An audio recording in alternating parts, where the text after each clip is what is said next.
Number 6 from page 225 asks us to describe the transformation of one of our 21 functions, which is the inverse function, g of x equals 1 over x. We're supposed to identify the vertical and horizontal asymptotes, use limit notation to describe them as well, and then sketch the graph. And I'm going to demonstrate how we can sketch the graph without having to use the graphing calculator graphing feature. Okay, so the function itself is f of x equals negative 2 over x plus 5. So from the negative 2, the first transformation is we can see it's reflected over the y-axis. And I'm going to abbreviate a little here for space.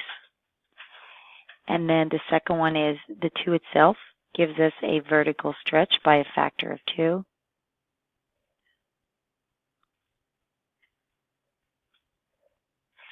And then finally, the plus 5 in the denominator gives us a horizontal shift to the left.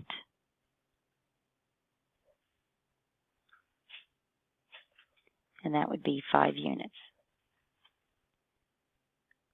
Okay, so now we can find the asymptotes. And the vertical one would come from the zeros of the denominator.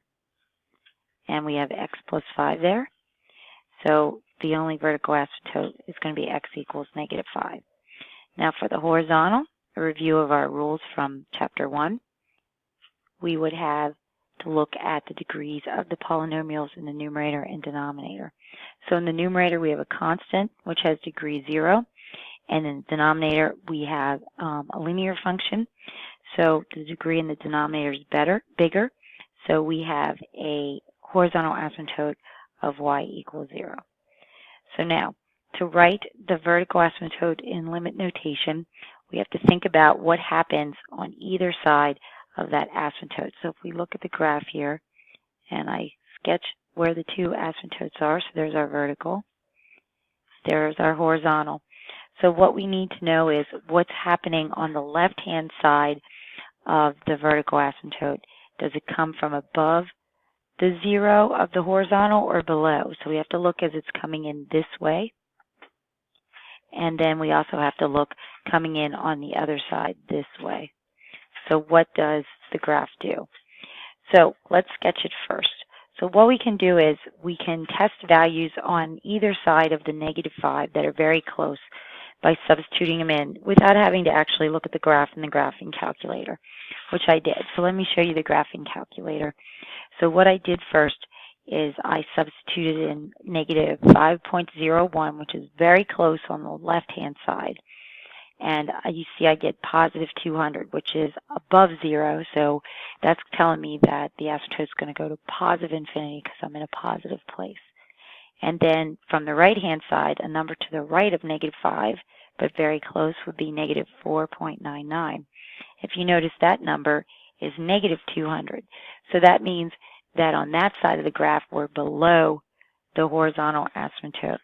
So it would look like this. So we're going to come in this way, and we're going to positive 200 and above, so it would be that way. And from the right, we were coming from negative 200, so come from below there and go that way. So that's our graph. So now we can write our limits. So for the vertical one, we first have the limit as x approaches negative 5, and then we put that little minus up there from the left, and that's going to positive infinity.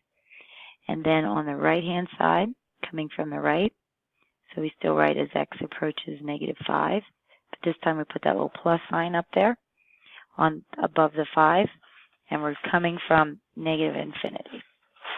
So that's for the horizontal asymptote.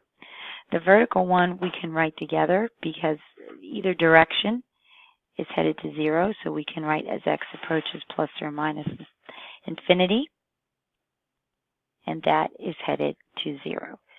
So that's everything we need for this problem.